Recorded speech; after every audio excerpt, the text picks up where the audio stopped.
Gentlemen, thank you for being here today. These are difficult days in the Department of Justice and the Federal Bureau of Investigation.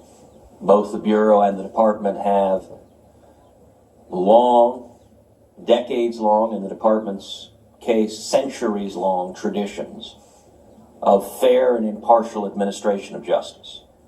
There are thousands of good and honorable men and women that work at the Bureau, that work at the Department of Justice, and yet their integrity has been called into question by misconduct and political bias at the highest levels.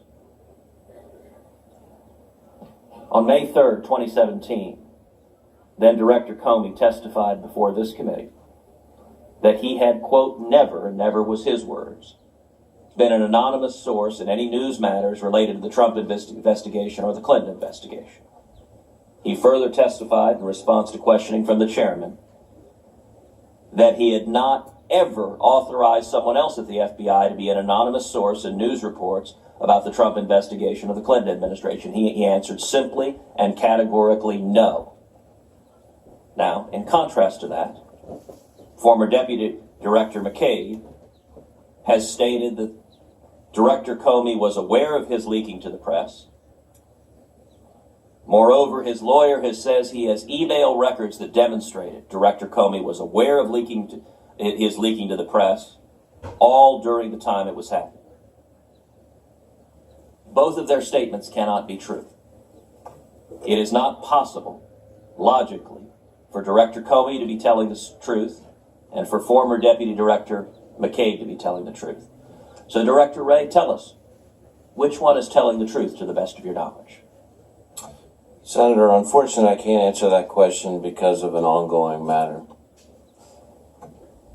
Is the FBI in possession of the emails referred to by Mr. McCabe of the Deputy Director being aware of and authorizing leaks to the press? The same answer, unfortunately. Let me ask you, Mr. Wray, how seriously would the FBI treat the matter of the Director of the FBI perjuring himself before the Senate Judiciary Committee?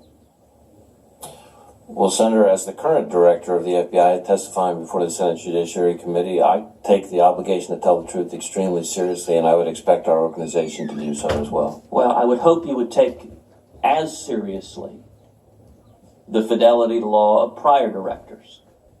And one or the other is not telling the truth. I don't know which one is telling the truth and which one is lying, but if there are email indicia that either demonstrate Deputy Director McCabe was telling the truth or Director Comey was telling the truth, this committee and the American people need to know.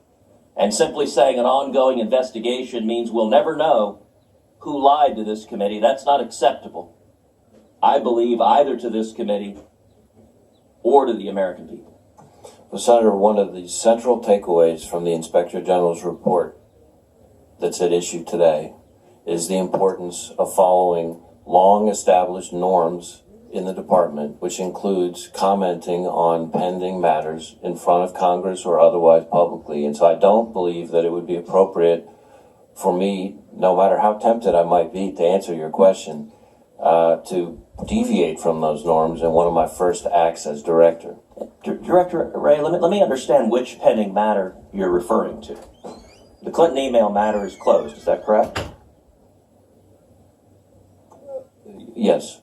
Well, there's no allegation that this is under the scope of the special counsel. This has nothing to do with Russia collusion or anything else. This is a question of did the director of the FBI perjure himself to this committee? That's not within special counsel Mueller's jurisdiction, is it? Whether the director of the FBI, I don't know what's fully within the scope of special counsel. Well, you're declining to answer a question because you say there's an ongoing investigation. I'm trying to understand what investigation arguably covers the emails demonstrating whether or not the director of the FBI committed perjury.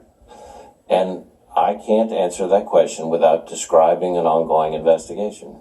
So it's your position you're not going to describe any investigation, but you'll decline to answer any questions because there might be some investigation that might implicate it?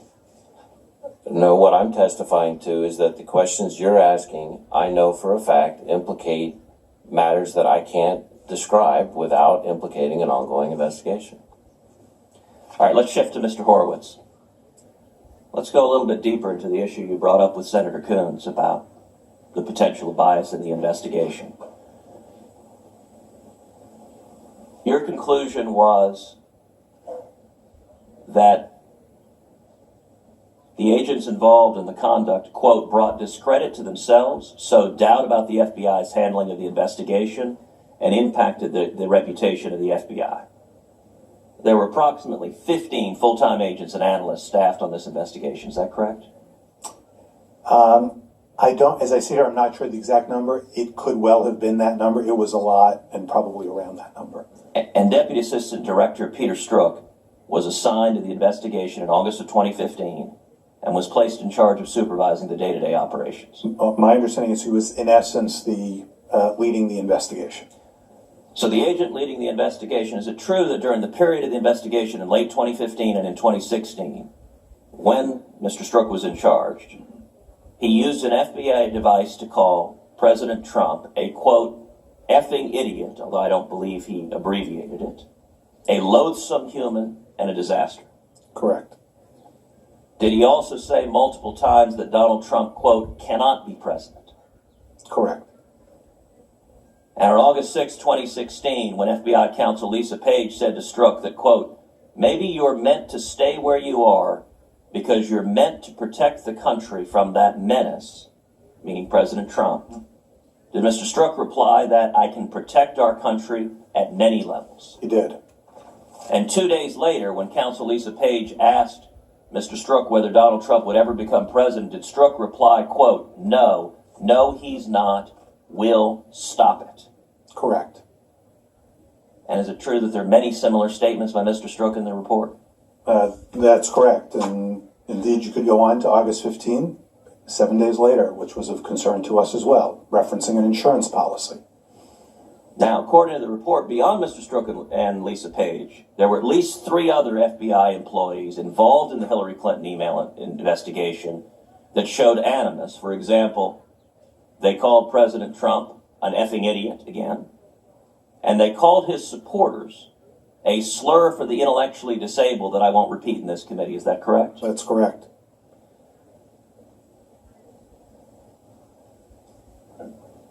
Does any of that conduct give one confidence in fairness or impartiality in the enforcement of justice? I think it undercuts confidence, precisely as we said. Now, you referred to former Congressman Anthony Weiner C's laptop. It's correct that the FBI discovered the presence of thousands of emails related to the Clinton investigation on September 27th, 2016. How long did Deputy Director McCabe and Director Comey know about the emails that were potentially relevant to the Clinton administration and do absolutely nothing about it? So Deputy Director McCabe was aware on September 28th, the next day, and was notified on multiple ways and multiple occasions, as well on September 29. There was follow-up about that by Strzok and others, and between September 29 and October 24 or 25, there was no activity by the mid-year team or FBI headquarters, and in fact, it was only reinstigated on October 21 when the New York field office went to the Southern District of New York and said, no one's doing anything about this. So nearly a month.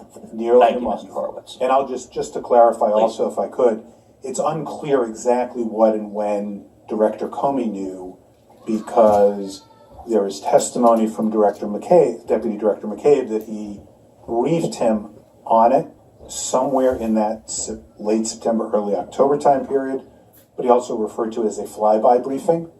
And I think in an area like this, you need to be careful, as I'm guessing Director Wray could testify to. When you're managing 37,000 people, it's unclear whether it's fair to hold someone accountable in that position if they only got a flyby briefing. So that's why I'm hesitant to speak on that. Thank you. I think you folks can be out of here in 5 minutes. First of all, I'd like to introduce a chronology of events about the Clinton investigation and background documents into the record to supplement the Inspector General's report without objection. So ordered. I have just one short question for Mr. Wray. Mr. McCabe's attorney said that he can't turn over certain emails, the same emails mentioned by Senator Cruz because he doesn't have them and because of a non-disclosure agreement. We have a copy of that agreement, and it does not contain legally required language to notify the employee of exceptions that protect disclosures to Congress and others. I also wrote you about this on June 5, and I don't have an answer either, and I think you'll probably tell me I get an answer. I was going to ask you when the FBI is going to respond to my oversight request, but I know you'll work on that. I have great confidence you can help us get that information. So, have you informed Mr. McCabe that he is allowed to provide information to Congress? And what steps have you taken to make sure your non-disclosure agreements comply with the law? So, Senator, Mr. Chairman, I'm not sure I'm aware of all the specifics of the various back and forth on the non-disclosure agreement involving Deputy Director McCabe. The last I had heard, there was one issue related to this issue, the non-disclosure agreement, that I thought had been resolved. But I also understand there may be some follow-up, and I'm going to need to look into that. I would expect that we would make sure that our agreement is, fully compliant with all the applicable laws. My understanding was that it is, but we will take a hard look to make sure that it is. And can you respond to that in writing for me? Absolutely. Or part of the letter the information that I requested? Yes, Mr. Chairman. So the record will stay open for a week. A lot of members will have follow-up questions, I'm sure. And I've got a closing statement I'm not going to read. I'll put in the record. Thank you all for your cooperation. Meeting adjourned.